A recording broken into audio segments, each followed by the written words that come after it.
Hello everyone, this is Professor Reha here with Grim Dawn, and I'm making this series for a couple of reasons.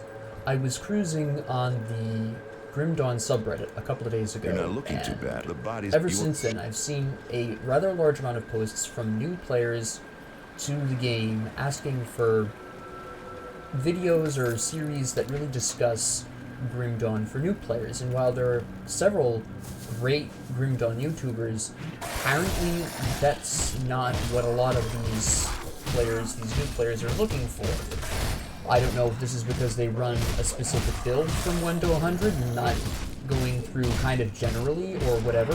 I don't quite know why these YouTubers aren't filling that niche that the new players are looking for, but I'm going to make an attempt at it because I have this very unique position.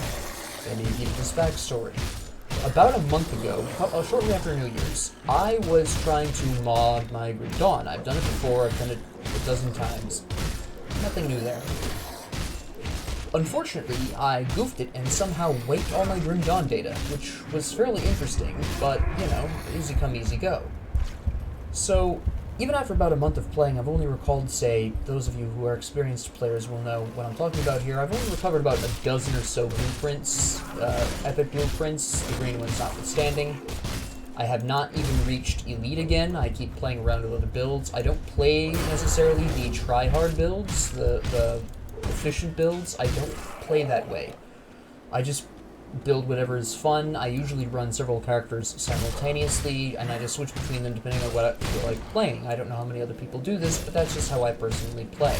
And I very rarely go into a character knowing all of the build that I'm going to be setting up. I have a general idea, and I'll explain that a little bit more, but generally speaking, I'm just goofing off in Grim Dawn, and that's really what a lot of people I think are looking for. They're not looking to follow a strict path, because following a strict path isn't necessarily everyone's idea of a good time, even an isometric RPG like this. So, I thought maybe with my somewhat bizarre way of playing Grim Dawn and building my characters, that maybe I have something to offer these newer players that they're looking for, that the well-established creators in the community maybe aren't offering, simply because they're so used to taking a specific build and running it from 1 to 100. Very common. So, with my unique position as it is now, I'm going to run through all 3 difficulty levels. This will probably be a long-running series because I'm not going to stop just at this build. I'm going to run through a whole bunch of some of my favorite builds, maybe more if there's a demand for it. But for this particular first run, I am going to run Soldier Arcanist for a couple of different reasons. First, it is one of my favorite builds. I do really love playing the Soldier Arcanist build. It's just something I really enjoy playing for some reason, even though on paper it doesn't look like it should be. Second, if you don't own DLC, this is one of the safer builds you can set up. A Soldier Arcanist combination offers a lot of protections, with a lot of defense, I should say. Using slight terms out here. But it offers a lot of defense, a lot of excellent defense, and some pretty good damage. So it does have that really nice interplay between the damage and the defense, so it is fairly easy to play for newer players. If you, even as a newer player, want to play some other combination, that's fine. Use grin tools, explore some classes, figure out how you want to play, what you want to play, etc.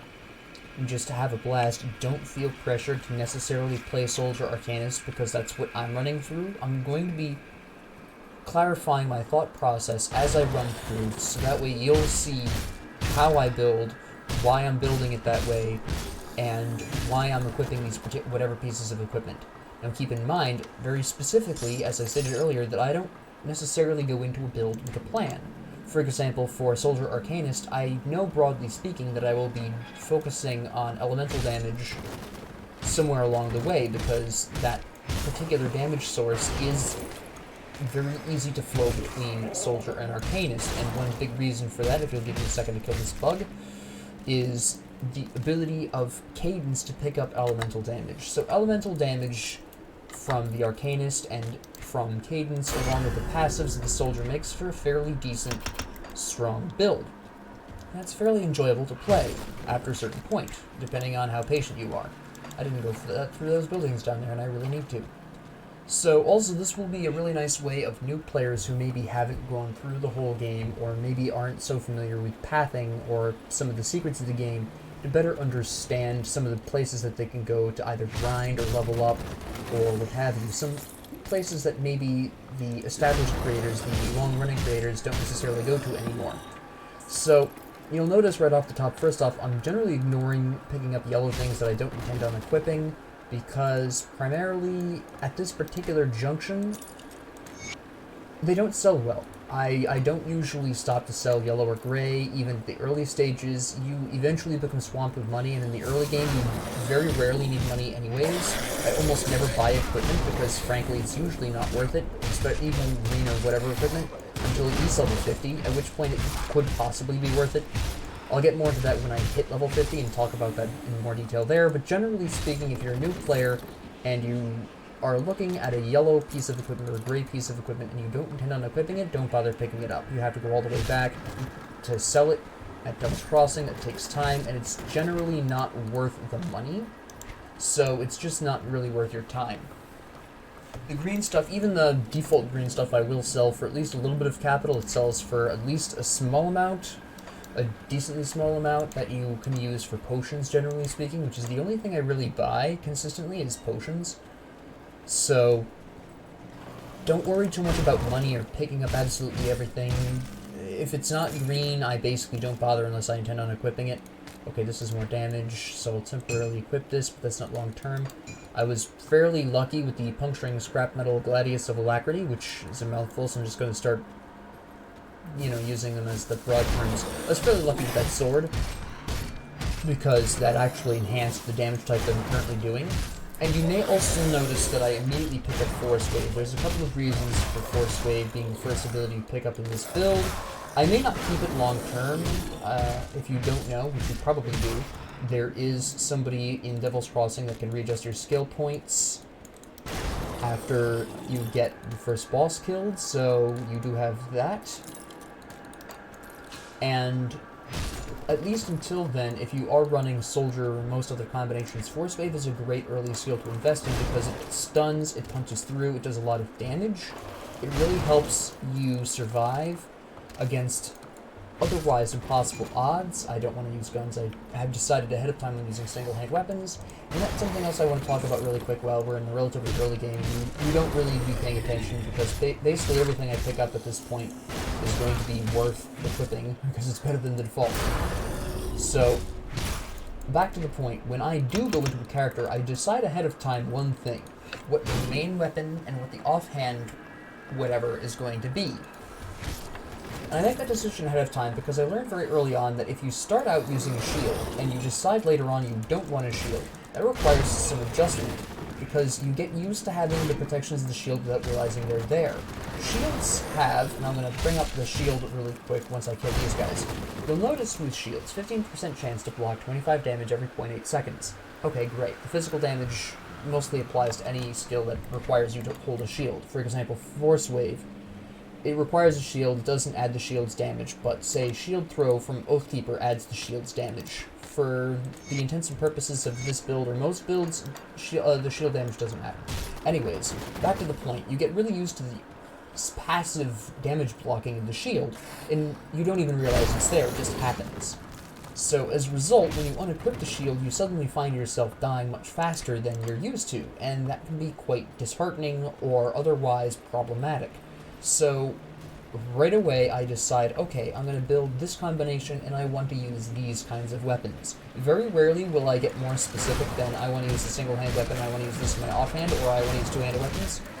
Very rarely do I say, oh, I want to use specifically maces. I would have to be building very specifically for that, and that's, again, not something I generally do. I usually fly by the seat of my pants in my builds, just for a more interesting experience. But that's my thought process so far. I did equip the Omen's Axe just because it has pure DPS reasons. It doesn't give me any benefits. I'm not going to be keeping this even that long term. The instant I find anything better that specifically enhances my damage type, which at this particular point is just the physical and the... no, I don't have the internal trauma yet. But anything that enhances physical damage is basically all we really need. So for this particular build, you're just looking for pure DPS. It's fine until at least level 10. You're not really going to care about anything other than physical damage, which keeps things simple for newer players, and it's just really easy to remember. So that's where I'm going with this. So we're going to come in here and rescue him. And then we do that. Okay. So what I'm actually going to do very specifically is I'm going to go through a specific area. So up until now, I've been basically wandering through the game fairly standard. A very typical beginning run. And then I'm going to activate this rift, and then I'm actually going to go back to Devil's Crossing. For primarily one reason. And that is a... what's his name? Hargate's Island. I forgot his name for a second there. But Hargate's Island offers you a very interesting boosted experience that can really help you out against the first boss. And I'm going to explain why. This isn't quite as known as maybe it should be in Grim Dawn community. About half, maybe 3/4 of the people know, but there's still a decent number of people who don't know how experience actually works in Grim Dawn. I'm going to see if I can get one of these guys alone. Okay, nope. Alright, we're going to kill you. And let's see if we can get... I'm going to use a potion because I'm trying to set up something very specific here. We're going to get rid of you. Yes, okay. So, you'll notice this guy right up at the top there, if you have the enemy levels turned on, which you really should, you'll see he's level 6. You'll see I'm level 5. So, what this means is that I get a little bit more experience for killing him because he's a higher level than me. If he was lower than me, I would actually get less experience. If they're the exact same level, you get the exact same amount of experience. This is fairly common amongst RPGs, but it's not something that people necessarily think about. And the nice thing about Hargate's Island here is that the enemies on Hargate's Island typically spawn a couple of levels higher than you, like 1, 2, like I was exactly in my level there was a couple of 7s in there. So, this is a very nice experience boost before the first boss, who can be a bit time-consuming to take on at this particular point because you don't have much. You have almost no equipment, you have very few abilities. You also have this very handy journal here that you can read for a nice boost in experience. It's very helpful to just run through Hargate's Island really quick, with caution, but not as soon as you get to it. You'll notice I skipped the boat the first time I went through, and that's because I didn't have anything at all, and that's very risky. I'm going to have to go in the house here just to control the flow of projectile attacks. So, for that particular reason, you want to skip when you first see it. You want to basically wait until you get to the rift at the burial hill, because at that point you should have at least a couple of pieces of equipment. You will at least have a weapon that's green. It should be doing more damage than most of the other stuff you'll find at this particular junction. And using Hargate's Island, you can probably hit level 7 by the time you get to the animator. I believe that's what it's called, but I'm not 100% sure. You will also actually have some health potions, which you probably won't have the first time you get to the boat. Or if you do have any, you'll have 3 or less, which isn't really necessarily going to get you through Hargate's Island when you're level 2 or 3. I'm going to need those pants because I don't have basically any pants on. I need more physique. Now, something that a lot of people don't necessarily do, I'm going to go ahead and do that, is that they use their attribute points right off the top. Several people do this. I really recommend you not. I understand, and this is something of a stickling point for some people, but you do get, of course, increased damage, increased health with increasing your stats, but quite frankly, that doesn't necessarily always make a difference, and it's more important, at least to me personally, to be able to flex your stats to the equipment you actually need to equip. Now, if you're going for a very specific build, this is all going to be charted out for you ahead of time. That doesn't excite me. I don't like pre-charting out my builds the whole way through. I just like to experience things as they go, let it flow, let the build flow. So that's basically how I run. I don't know why I bothered getting onto the boat. I can just rift back here. So that's how I use my stats. I don't use them necessarily for their actual stat gains. I'm just looking to equip certain things, and look, I need these stats, so I need to put this many points in. That's basically how I work. Some people will disagree with me, some people will agree with me. It's ultimately up to you, but if you are going by the seat of your pants like I typically do, you're probably going to want to save your points for that piece of equipment that works just right with your build that maybe you didn't plan on equipping, but here it is, and it's amazing. I've had that so many times. Just a perfect piece of equipment falls into your lap, and it's just like, let me slap these stats in here. And you may not have had those stats in the right places if you've been pre-planning your build. Again, nothing wrong with I cannot speak today. There's nothing wrong with pre-planning your build. It's just not how I, or necessarily every Grim Dawn player, is going to play. So, welcome to Professor Reha's way of playing Grim Dawn. Yeah, I don't need that. It's not high enough damage.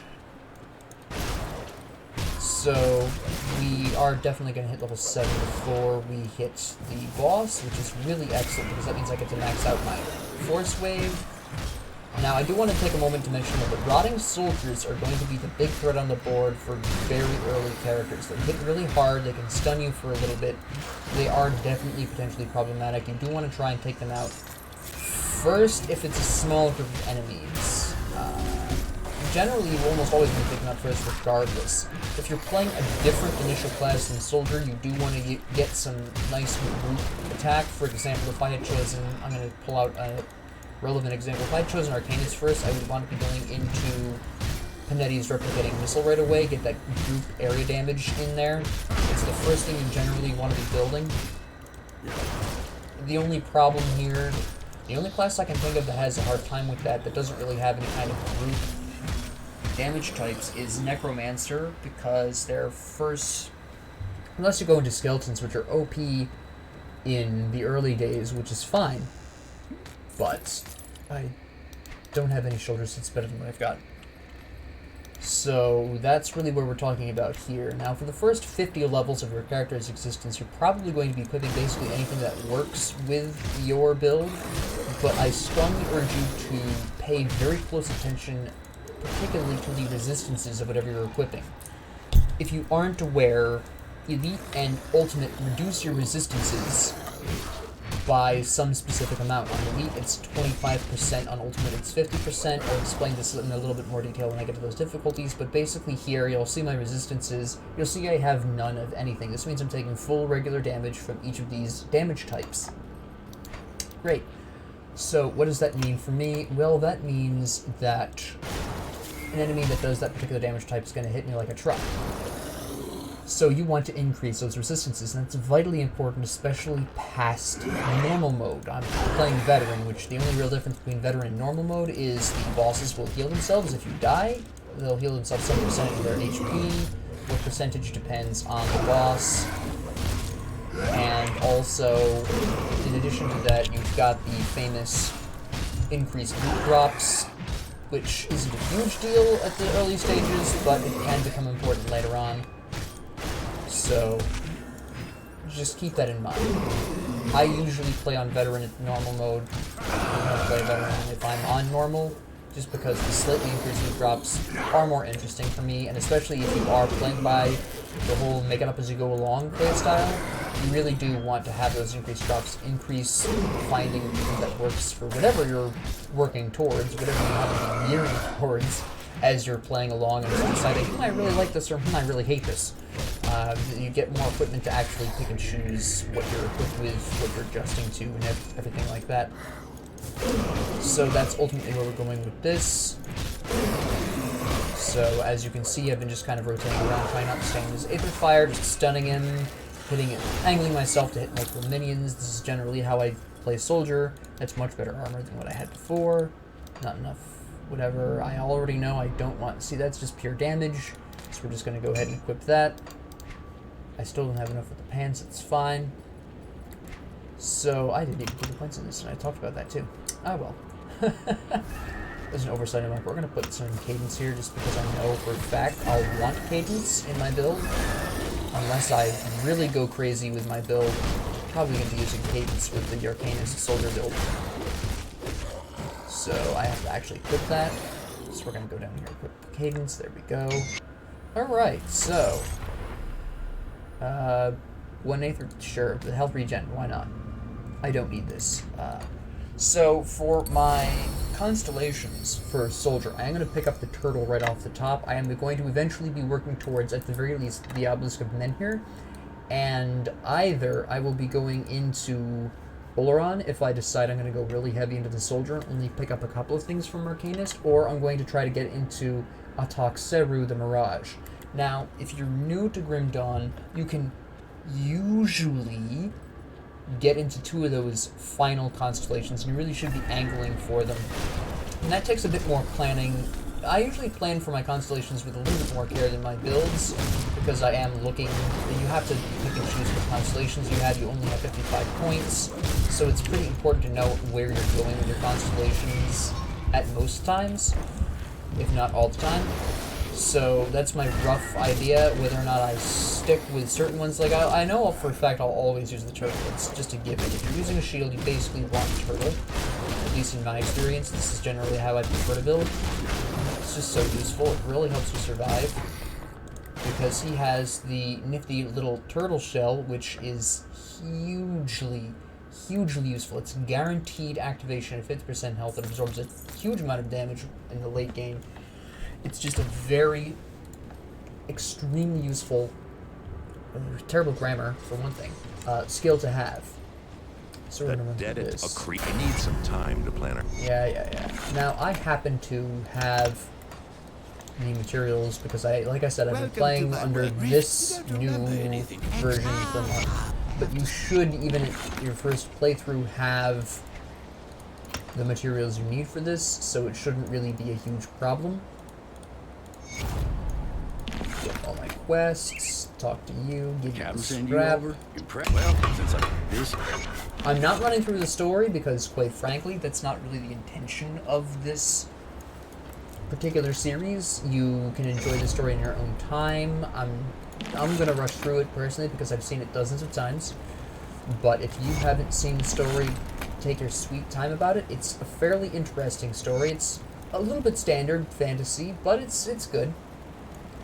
The backstories are really where the game shines for me personally. Like, the broad overarching story is fairly interesting in its concept. I'm not going to talk about it too much. I just want to do a brief kind of overview. I did like the overarching story. Its few twists and turns were fairly interesting. But overall, it's only slightly unusual fantasy fare. But that's totally fine. We're here for loot. We're here for killing large quantities of enemies. We're here for a good time. So that doesn't matter. I still don't have what I need for that, so I'm just going to sell these. I am going to store my components. And you're going to see exactly how much I've accumulated over the course of a month. It's not a whole lot. It's not nearly what I used to have. I have these. I'm actually not going to pull these out, though. If you're an experienced player, you're like, ooh, the Explorer's set, I remember those. Yeah, I'm not going to pull those out because this is geared towards new players, so I don't know why I just put that. So I'm not actually going to be doing anything, but I am going to take a moment to talk about storage. So for newer players, what I usually do is I have 2 kinds of storage. I have, of course, my components. Your components should always be stored here, so that way no matter what character you're playing as, later on when you get the blacksmith, unless you already have him, you can just access this stuff regardless of what character you're playing as. So always keep your components, your crafting materials, always keep them in the transfer. Period. Always. Second page of transfer, always reserved for those pieces of equipment that any character can use regardless of their class. The Explorer set is a great example. This is the Herald's set, which you may or may not have or know of, is another great example of this. The third page I usually use to transfer between people. I happen to have it looks like I had, well, this is actually old. I no longer have this character. I wound up not liking how he was playing out, deleted him. But at the time that I put these in here, I had a Shaman Necromancer combination.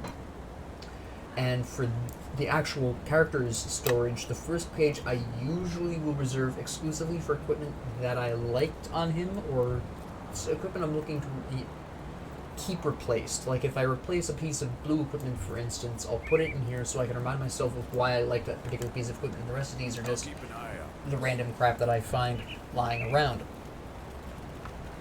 So I forgot a lot of the words these people say. This is partially because I'm just going to go off onto random tangents now at this particular point, interrupting myself to talk about why I'm building particular things.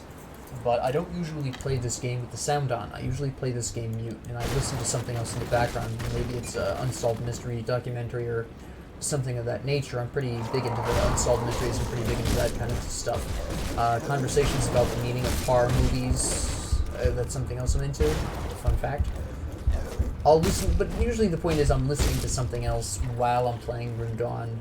I don't have the sound on, and I bring this up because, very specifically, if you're deaf or you know somebody who's deaf and a gamer and hasn't heard of this, sound is absolutely not important to this game. You don't need sound to enjoy this game. You don't need sound for anything like that at all.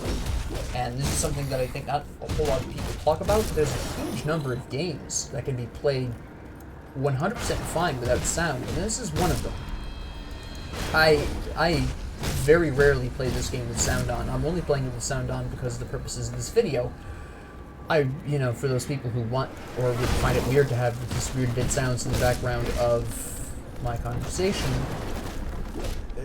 I've left it in for that reason. I've turned it down to half, though, so that way, because I've noticed that my mic is fairly quiet, and my recording software doesn't allow me to adjust the mic individually, so I play games with my cousins, and if I turn up my mic volume on my computers, in my actual settings, I'm going to blow their eardrums out, but then it's also really quiet. I'll take it just because, whatever. But, if I turn it up and I forget it's turned up, I'll blow out my cousin's eardrums, so I usually keep it at a decent, I think my microphone is currently set at like 80 or 90% volume. So I turn down the volume of this. Again, just to reiterate, you don't need the sound on for this game, and 2, it does help with you being able to hear me over the game, which is something my mic does have a problem with. So, yeah, that's just something I thought I should fill you in on. So, I picked up the blue item because you can dismantle these, and I probably will in the future for crafting materials, because quite frankly, I'm kind of hard up on crafting materials, having wiped my data a month ago, as I've said before. So, I'm kind of desperate for crafting materials here, so I'll probably take a lot of this stuff and just dismantle it later on. It's fine. Just go through here. My energy is low. Yeah. I don't need energy right now, though, so it's fine. I have a very small amount of energy potions, but it'll be totally fine. Alright, so level 9. Level 10, you pick your second class. I'm just going to go ahead and throw a point into Arcanist just for kicks, and then I'm going to come back and level up the soldier as I've been doing so far. Now, I don't normally build Markovian's Advantage or for that matter, Zolhan's Technique, because I don't generally like the inconsistency of them. Sometimes I'll build them if I have a piece of equipment that really increases them by a decent amount, because at that point they actually hit at least consistently enough for me to be able to rely on them, but personally I'm just not a fan. If you're a fan, if you want that, that's absolutely fine, but basically they just have a percentage chance of activating off of default basic attacks. If you have a really heavy basic attack focus build, that's great. Use that, absolutely. I just don't need to run those kinds of builds, and even though I am leveling up Cadence and will be doing a lot with Cadence, it's honestly not going to be, I'm not going to hit the elemental damage fast enough for that to be useful by the time I replace it. I've skipped that even though it is good for my build. I skipped that because it's -3 damage, which at this point, again, I'm only looking for that physical damage, and I'm not going to hit the elemental damage. That weapon will need to be useful in time for it to remain useful. By the time that becomes relevant to my build, I will have already moved on to a better weapon anyways. Fire damage, really good resistances. I'll probably keep these shoes on for a really long time because you'll notice they have 4 different resistances. Fire, lightning, vitality, and bleeding. Random fire retaliation, which doesn't really matter at this point. It's too low over retaliation damage to matter. And although I could go with a retaliation build, I probably won't. I might just kind of flex into it as this character goes on. I don't know. I'll have to see how I feel, what kinds of equipment I get. You have a lot of stories. You will be finding yourself doing a lot of projectile dodging, which is another great thing. I just died because I didn't hit the 9 button fast enough. Anyways, that's fine. At this early in the game, it doesn't really make a difference, and it actually does allow me to talk about something else as well. I will have lost 10% of my experience if I pick up the grave, and 100% of some amount of experience otherwise. I'm going to explain this in case you don't know, which you may not. Probably most of you do, but I'll explain it just in case. So when you die, you leave behind a grave where you died, and you're going to see this when I get back to it. I'm actually rather happy I died there, because this is a great segue into this conversation. When you die, X amount of experience is taken away from you, it's usually, there's a specific number it is, I can't remember it off the top of my head, but there is a specific percentage of your experience that's taken away from you when you die, and it's left there as a, well, most of it's left there as a grave. 90% of the experience that's taken away from you remains there as a grave. You probably saw it if you were paying attention. You can go rewind the video and watch my experience bar when I die. It'll probably move slightly. At this point in the game, there's so little experience lost, it probably didn't make any kind of... it made very little impact. Yes, a very small impact on my experience bar. So I got 16 experience back, so I probably lost like 18 experience, 2 experience points or something like that. Whatever. It's 10% of the experience I lost. I can do that math later on when I'm not distracted by the game.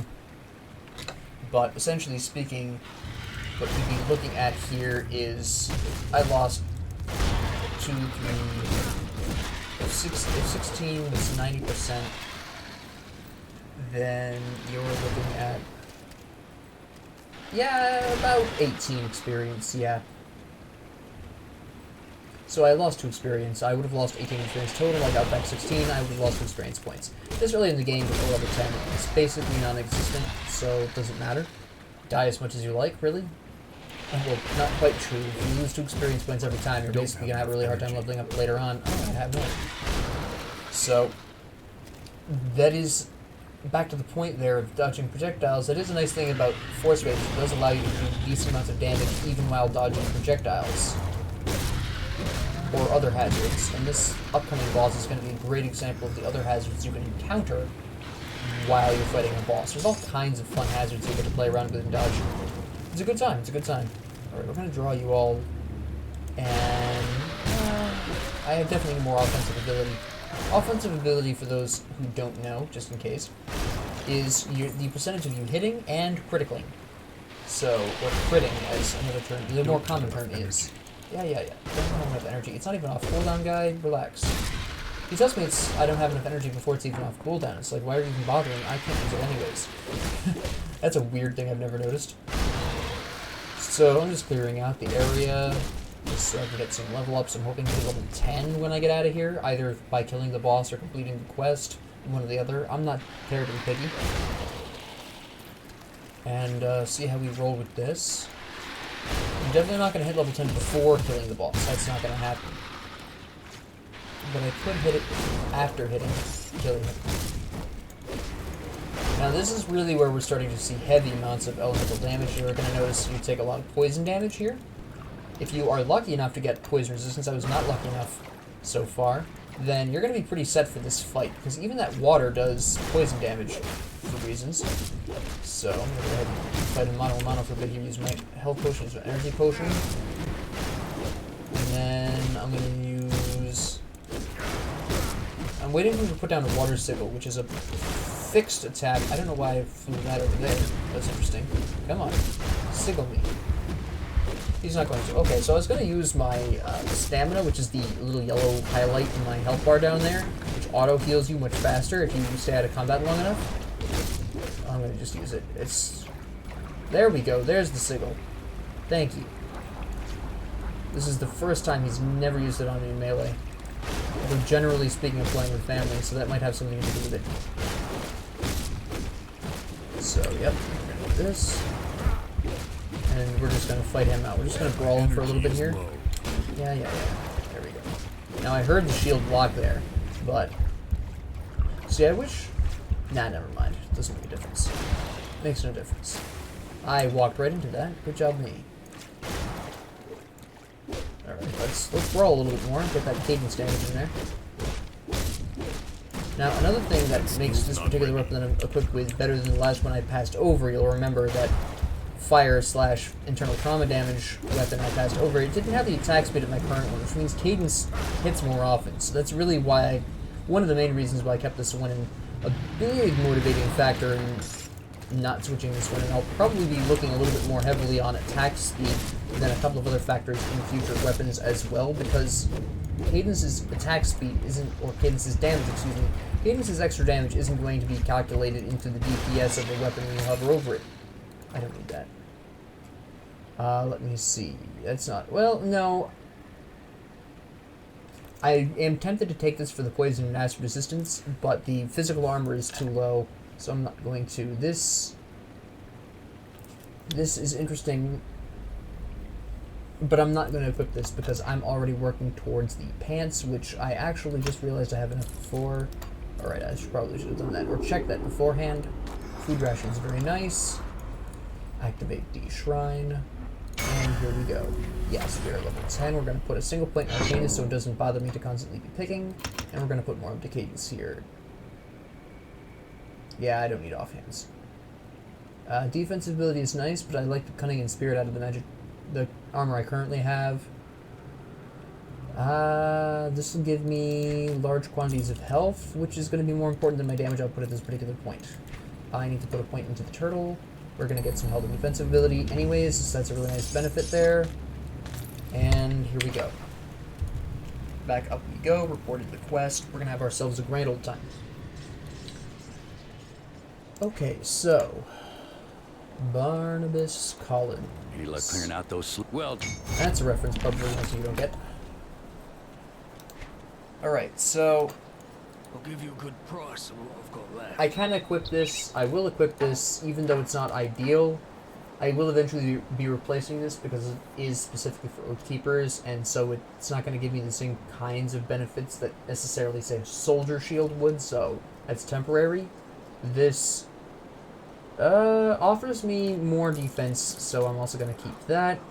This offers me acid damage. It gives me some offensive ability, so I will temporarily equip that. But again, that's not going to be long term. I'm going to store my hood because, quite frankly, I will be wanting to dismantle that in the future because it has absolutely nothing to do with soldiers or arcanists. Can I afford this? No. Alright. That's a temporary setback. That's fine. That's just me being OCD about it. I have 2 slip necklaces, so that's fine. We are now going to progress further. This is where we're really going to have to make some interesting decisions as to where we're going and everything, because up until now it's been fairly linear. Now you can move on instead of going down into the well.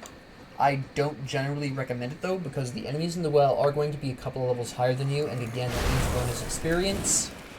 These guys will be a little weaker, which means that balances out in the long run, but you're going to be a little bit ahead and can blitz through this area fairly quick, and it better prepares you for heroes, which you're going to be seeing a lot more of, if you haven't already. I've been fortunate? I consider myself unfortunate because I prefer killing heroes for the bonus experience, but I've been fortunate, I use that term loosely, because I haven't encountered any heroes, so I haven't had that much of a hard time blitzing through here and killing whoever. But we're going to start seeing heroes more consistently from here on out. Either they're pre-gened, they're related to a quest in other words, or they're just going to be hanging around.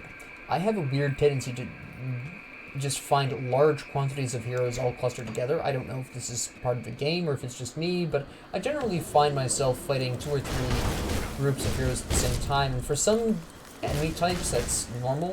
For example, Rift Hounds tend to have heroes in packs, which makes sense given that they're Rift Hounds. I just choke on saliva really quick there. But ultimately, it is a little unusual for some other types of enemies, such as Briar Thorns, to have large clusters. And just earlier today, I was playing with another character and found 4 Briar Thorn heroes all clustered together in one spot, which was very unusual. I'll usually only find 1 or 2. So I'm kind of cursed when it comes to heroes. So, you know, whatever. Now, Phyros the Rotted is a pre-generated hero. This is not a random encounter. He's specific to a quest, which it is good to do the quests if you can, because that is free experience you're getting out of those. So it's just a huge benefit. You usually fight something big and dangerous that gives you bonus experience. It'll give you pretty good drops usually. They'll sometimes die and try to kill you with their explosion. I don't care about that shield. I don't care about that. I don't care about that. I don't care about any of this. Okay. That was a bust. I'll take the food ration just to keep my stamina high. I'm sorry. My constitution. That's the second time I've called it stamina. It's not stamina, it's constitution officially, but I just see it as stamina. And then we don't want to stand with poison. And you'll notice that, yes, enemy factions, so to speak, do actually fight each other, which you can use to your advantage. I don't usually have a good setup to use this to my advantage, but I have been able to once or twice. So just keep that in mind if you're fighting a particularly difficult boss and you know a different enemy faction nearby. Like if you're fighting a particularly tough zombie, for instance, and you know there are beasts nearby, you can lure the zombie to the beasts, and they will attack the zombie over you if you haven't attacked them. Usually, in my experience. I don't know if I'm just lucky that way. But I usually will be ignored in favor of an enemy faction if I have not attacked those people yet. Whoever they are. So, just keep that in mind that that is an option you can use. If you're desperate. So we're just going to wander through here. Now in the early game, I'm going to be a pretty heavy stickler for wandering around and covering everywhere because I do want that experience early game. So I do tend to go everywhere in the world on a character's first run. I didn't want to pick that up, thank you. On a character's first run, because I just want the fat equipments. I just was getting foot cramps, that's why I paused for a second there. We're fine now. It's all good. I didn't drink enough water today. That's the primary problem there. Okay, so I've got my third slip necklace, so I don't need to pick those up anymore. This is always nice. They will just stay in your inventory unless you drop them, and you have to remember to drop them first. Now, another huge benefit of Forcewave, and this is one thing I really like about Forcewave, especially in the early game, is that I can whack the slip as they're coming out of their holes into the ground before they even fully spawn. So that really helps you through this area quite a bit. It's a huge benefit. And like I said, it does have a decent stun chance on it, so it may stun a particularly difficult enemy that you normally wouldn't be able to stun. Maybe. It really depends on, whether or not the enemy is immune to stuns. In later difficulties, you'll find almost nothing gets stunned, at least boss and hero-wise. It's only going to be grunts that'll be stunned, which is still fine if you're having a hard time with a hero or a boss that has summons. That really does help. Forcewave really helps keep them off your back, so it's always going to remain useful. It's just a matter of whether or not it's going to stun the particular boss, or if it's just going to stun his cronies. Both are important. So, we'll have to see how it develops. There's also a large number of soldier pieces of equipment that increase Forcewave, so that does tend to make Forcewave a little more powerful than it normally would be. So we always love to see that. I don't need this particularly, but I'll take it to sell. And yeah, I don't have any of this. Of course I don't have it. I don't need any of this right now. We are fine. There we go. Alright, so we're gonna put one Cadence. And then for my Arcanist, I'll probably just go into Escandra's Elemental Exchange. So this is what I'm talking about. This is fairly normal. We have 3 Rift Towns. We have 3 Rift Town heroes. Fairly common. I'm gonna go ahead and use some potion there because, yep, meteors. Alright. I just heard my shield block again. Let me see. Yeah, the poison is gonna be a problem, but the fire I'm less concerned about. There's 4 here, actually. I'm sorry, I didn't see this 4th one come up until just now. Hello. This is good, this is good. This is a nice boost to experience we get, assuming we don't die too often to it. Really, that's going to be the question. Whenever you're fighting a boss, and whenever you're fighting a hero in this game, you want to not die, not necessarily just because, oh yeah, you lose experience. It's more about getting benefit out of the boss. If you die like once or twice, it's probably still going to be to your benefit unless you're really late game, you're really high level, and you lose a lot of experience for dying, in which case, nah, you're going to have a net loss there, but generally speaking, guaranteed before level 50, you're going to have a net gain. I just got 180 from experience for killing that guy. Even if I died once or twice there, I probably would only have lost 20 experience or something, so it's easily still a net gain there. So that is something to keep in mind. This is really where I was talking about Forcewave really helping keep people off your back. All these guys are stunnable by Forcewave on this difficulty. It's so hugely useful. Especially since that one's healing back there, so keeping him slowed down, stunned, not healing is a pretty big deal. I don't know why he didn't heal the other guy earlier. I don't have enough energy. Yeah, I don't have enough energy, but I don't need enough energy right now. I can just kill him with Cadence. My fire resistance is high enough for that, so I'm not really concerned. Pierce damage, which I don't have right now. Oh, that's nice. That'll be especially nice as I get Escandra's Elemental Exchange on. Again, that will probably replace it. This is not as useful as the boots I have, and the reason why I say that is because it only has elemental resistance and bleeding resistance. which is nice and all. That is basically 4%. That's 6% of each of the 3 elemental resistance. Just to clarify, I'm not sure if you know this, you may or may not. Elemental resistance increases all 3 of these, fire, ice, and lightning, by the same percentage.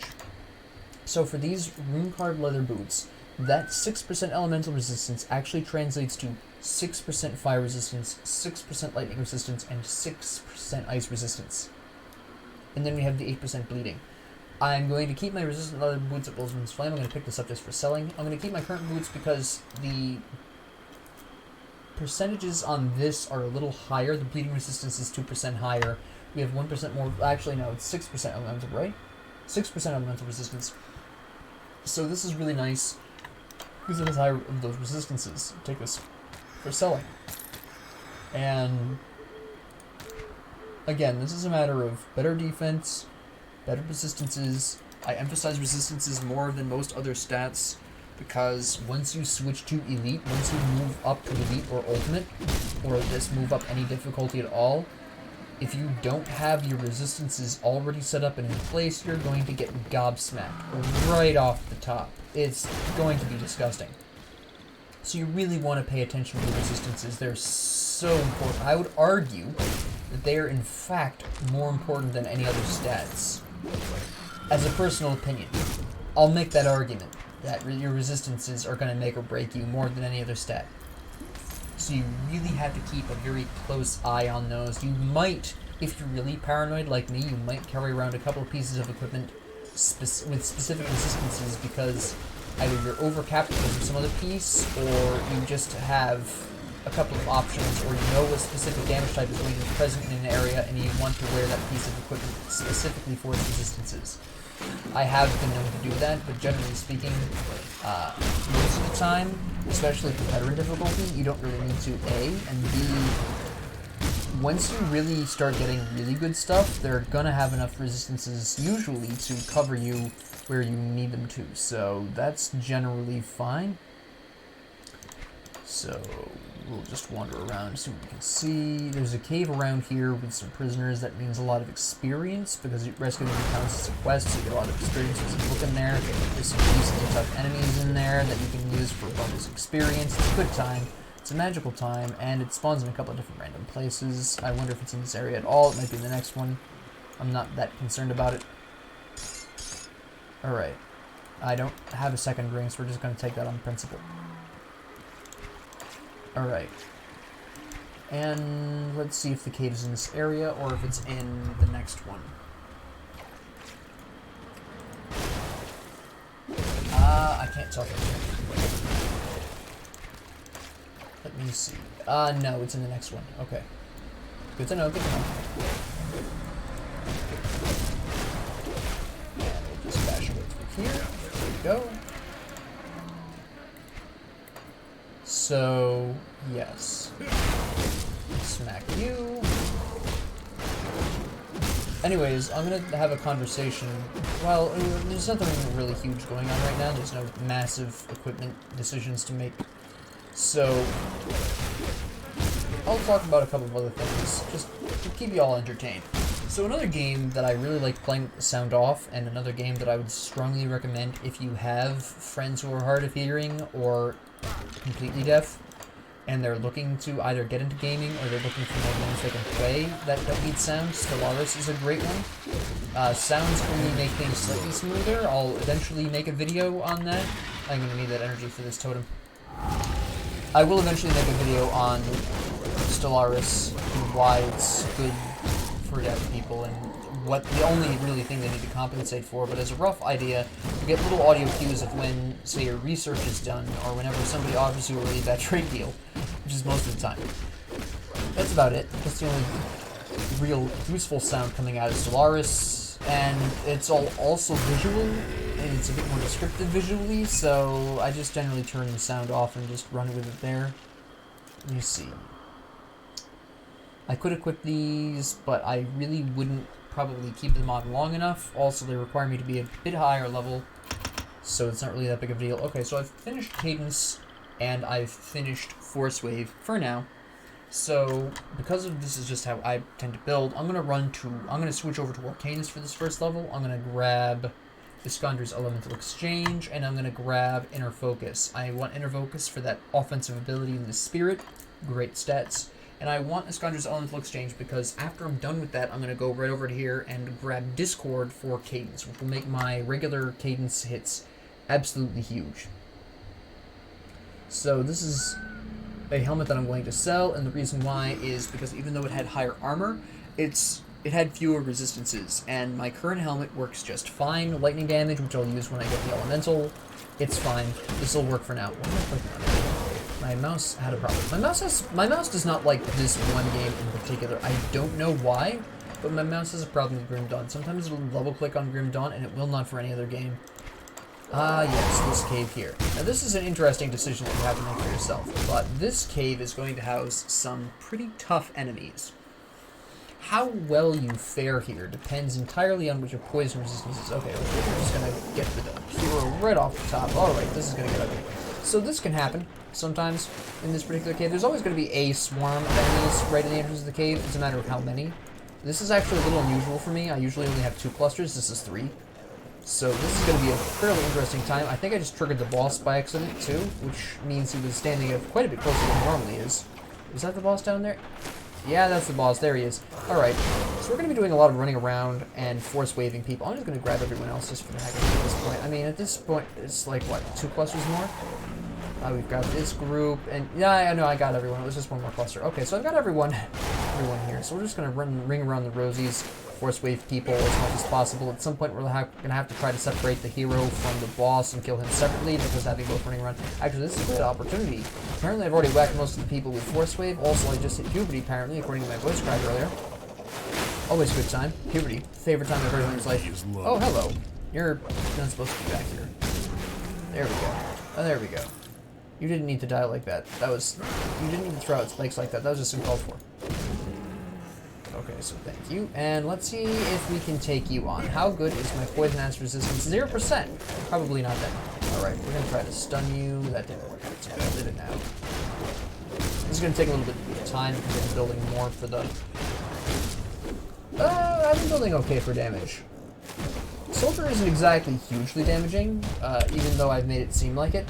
I didn't mean to take that. I didn't want to take that. I did not mean to take that there. I have a food ration, so it's fine. Yeah. But yes, Soldier isn't massively damaging. It's mostly focused on the concept of not dying. So that is one of the reasons why I like combining Arcanist with Soldier. Arcanist does a huge amount of damage. We'll take less poison damage. Thank you, sir. Let's not do that. Amen. Thank you. Alright, so... Now, you'll notice I've also been perfectly fine with running up to him and engaging him a little bit, and that's because his little poison wave there will cut through this kind of area right here without any kind of issue. Maybe you'll see it. No, you're not going to see it. He's in the wrong position for that. But it will cut through that particular corner, so it's not don't assume you're safe behind a wall, ever. Be very careful with all enemies. So we have... That's a really nice shield. Alright, I am going to make this swap. But I'm going to explain why, because this is a bit counter to most of what I've been saying up until now. But I want Bernard's Slightly Chewed Buckler of Spines on specifically for its A, passive, B, the fact that it's increasing my physical damage, which is what I'm primarily doing right now, and 3, it's increasing piercing internal trauma, which is damage I'll be doing in the future. Also, it brings with it its own internal trauma, and it gives me a seismic blast. It may only be an 8% chance on block, and there's only an 18% chance to block, but ultimately, that will save my life a couple of times. I've had it happen before. It's one of my favorite early shields. This helmet... I'm sorry, it's a chest armor. I thought it was a helmet for some reason I was reading. It's better than what I've got, so I'll just slap it on. Speaking of helmets, that's right, the Vitality one. Forgot about that for a second there. What about this strap? The resistances are good, but it doesn't increase my HP, and it doesn't increase my armor by enough, so we'll leave that alone for now. I have mostly sufficient resistances for this point in the game. Physique cunning offensive ability. Yeah, I need that. I need the offensive ability primarily right now. That's the main reason I'm equipping that. I don't really need cunning that much. Okay, so spirit, I need to increase my spirit anyways. Can we wait until... Yeah, we're gonna wait on that actually, because once I hit the next level, I'm gonna be upgrading. I can upgrade inner focus and get that up. Another totem, okay. So let's see. Oh, okay, you just immediately burst into poison. Alright, there were bugs there. That's not good. Grab that. It's really bothering me. Oh, it's just you now? That's it? This is a weak sauce totem. Alright. Fortunately, my fire resistance is pretty high, actually. 40 at this point, so that's nice. I should be able to take this guy. I might have to use a potion. Looks like I'll have to use one. That's fine. No, maybe I won't. Hitting a lot of my attacks. Probably those gloves. There you go. Didn't even need the potion. Nice.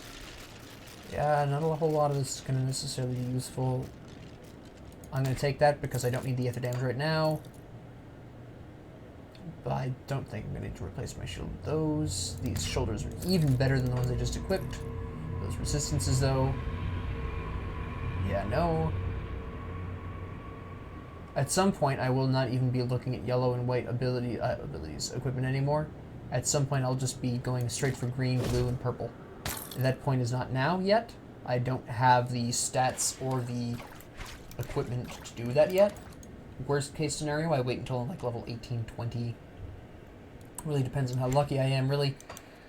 But yeah, for now I'll look at the yellow items, but you do eventually turn that off because it's just not going to be worth it ever.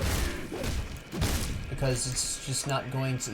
Yellow and gray items just aren't going to give you the kinds of stats that even a lower level green item will in the later points of the game. Like I said, 20 at the absolute latest, depending on how lucky you are with your item drops. On normal difficulty, non-veteran, I imagine probably level 20. For veteran, I usually turn it off. I usually am able to turn it off sometime anywhere from 15 to 17, maybe 18 in bad scenarios. I haven't been too lucky here. I'm going to be really honest. This is not one of my luckiest runs, so I'm anticipating about 18, maybe 17. I've been having pretty trash luck here with my equipment, but that's okay. We just persevere, we keep going, we kill some stuff, and we hope for better. Basically life. Come on, there you go. And delicious. Alright, so this should be this area done. Yeah. Nope. Gotta get that sweet experience. I know they're lower level than me, but at this point I'm taking all the experience I can get. And also, again, this is specifically for newer players to watch and learn, and just knowing, you know, some of the threats ahead of time, spoiler warnings, which you probably figured out. I'll have that in the description. I'll probably put a little blurb at the beginning of the video. Hey, yeah, you might have Grim Dawn spoilers if you care. That's much better. How did I not see this before? That's way better. This is a fight, so this is a... If you're not prepared for it, this can be a tough fight, but I have pretty good yellow equipment at the very least. I have had runs where I had mostly gray equipment at this point because I was that unlucky. And that stuff, at this point, eventually recover. It's a matter of time before you find good stuff. It can get ugly. It can definitely get ugly. Alright.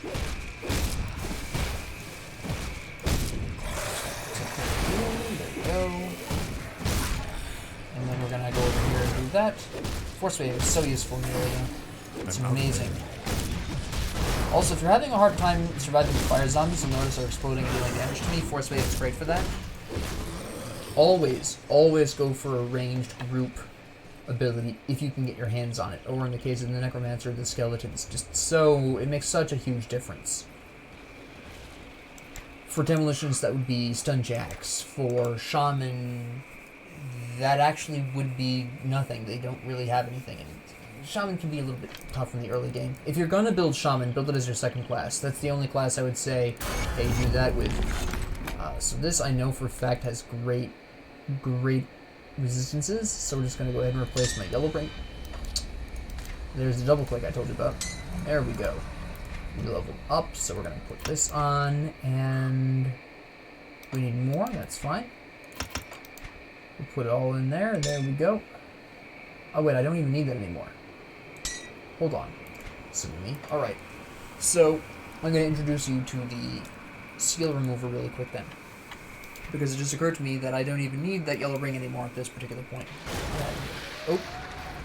I'll take a look at these guys really quick, I guess. Yeah. Alright. We're going to interrupt this fight just because I don't want to lose experience. Furies. Starting to appear. Okay, Furies are now the new big threat on the board. The new common big threat on the board. They heal themselves every time they hit you, so be careful. Don't try to trade with them. If you don't have your ability or if you don't have any energy, just run. Because unless you have something like Fire Strike or Cadence, you're not going to win a trade war with them. It's just not going to happen. So I'm going to go back here and just remove some skill points. If you haven't seen skill point removal, welcome to this. Oh, that's right. I didn't talk to you after doing the other two. That's good. Right. You're back. What Yeah. follow the kill them. Important. Yeah. Oh no, I'm sorry. I have to unlock Burridge Village first. Excuse me. Sorry, the Burridge Village Rift first. So here we have. You just pull it out. It just costs money here. If you want to do devotion, yeah, we want to confirm this changes. If you want to do devotion, it takes an Aether Crystal, which early on you're not going to have. If you're like really fresh to the game, you're not going to have a whole lot of these. So this is just another reason why you really want to be careful with your constellations, especially if you're a newer player. So again, just to reiterate, I'm going to actually throw this on here because this is going to be quite helpful in the future. But I'm going to take a couple of minutes to just, before I end the episode, I want to talk about my rough plans for the build in future. So again, Soldier Arcanist combination. So you want to go. I usually will start my constellations in either white or red because they give you the 5% health, and even if you leave your point in this, plus 5% health is still fairly transferable to the mid-game elite difficulty without that much problem. 5% health can really pay dividends if you're really a high HP build, especially if you're a shaman, a soldier, or a necromancer. These really tend to get way high up there in terms of health, and this can really pay off way later. So it is fairly helpful for those really three specific, but it can carry you to, or at least help carry you to the mid-game quite nicely. The good old turtle, love this guy. Every time I build a shield, I'm basically running turtle. It's just, this alone is so worth it. This is only level 1. For 500 damage absorption, which you've already seen. We're doing like 200 or so that's 2 attacks or 1 really big attack, which does happen. I'm not going to be looking at either of these. These are for pets. I'm probably not going to look at Assassin's Blade or the Assassin, although I probably will have to, considering that this runs purple and this runs white, so this would be fairly helpful. But I just don't necessarily run a whole lot of pierce damage. I may or may not go into these, and this is going to depend on whether or not I ultimately wind up keeping Forcewave, because that brings in pierce damage. Does this bring in pierce damage? It does not. I thought it did, but I guess I'm wrong. Cadence I know does, and I'm pretty sure this doesn't. No, it doesn't. Yeah, I was right on that. So if I wind up keeping Forcewave, yeah, I'll probably maintain the Assassin's Blade. I'll probably go into the Assassin's Blade. I'll probably go into the Assassin. Yeah. But if I don't really intend on keeping Forcewave or the... I'll be using Cadence, actually. Thinking about it, I'll almost guaranteed be using Cadence. So thinking about it now mentally... This is my usual process, by the way, for how I decide builds. How I decide what I'm going to build. So I know I'm probably going to build Cadence. It's one of my favorite abilities to use in this specific combination of Soldier and Arcanist. Hold on, I need to take a drink while I think. Right. So I can probably safely get away with the Assassin's Blade, get the Assassin's Mark, that'll really help. Assassin, get these nice stat boosts, get this very interesting, very useful Blades of Wrath, give me a bit more projectile attack, which is a little bit hard to come by on this combination. I mean, it looks like Arcanist would really, go gung-ho on the ranged, but you have to remember, this requires a caster offhand. I've already decided I'm using shields, so I'm not running Albrecht's Aether Ray. This also requires a caster offhand. I'm using shields. Again, I will not be running Devastation. Some of you may be horrified at this, but don't worry about it. Again, this isn't... Oh, this is the ultimate build, whatever. Nah, I don't care about that. I just want to have a good time. And I just am going to run elemental damage. I probably will go into Panetti's Replicating Missile. I probably will drop Forcewave at some point and swap that for Panetti. Primarily because, since I'm already going to be boosting my elemental damage with Iskandra's Elemental Exchange, I'll want Panetti's Replicating Missile. I will probably also grab Kalidor's Tempest for the Fire, Aether, and Lightning damage, get the boost of Wrath of Agrivix, because this really helps survivability. You can push back a lot of enemies, and it does a lot of damage, and it's just very useful if you're melee. Hold on, I need to take another drink. I'm talking too much, I'm sorry.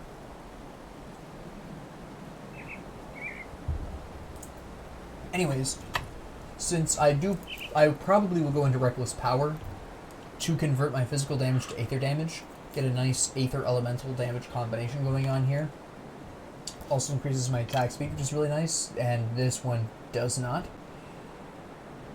This will be boosted by quite a bit as well, and especially since even Panetti's Replicating Missile will be boosted because it does increased fire damage, and then later on... Nope, that's too early.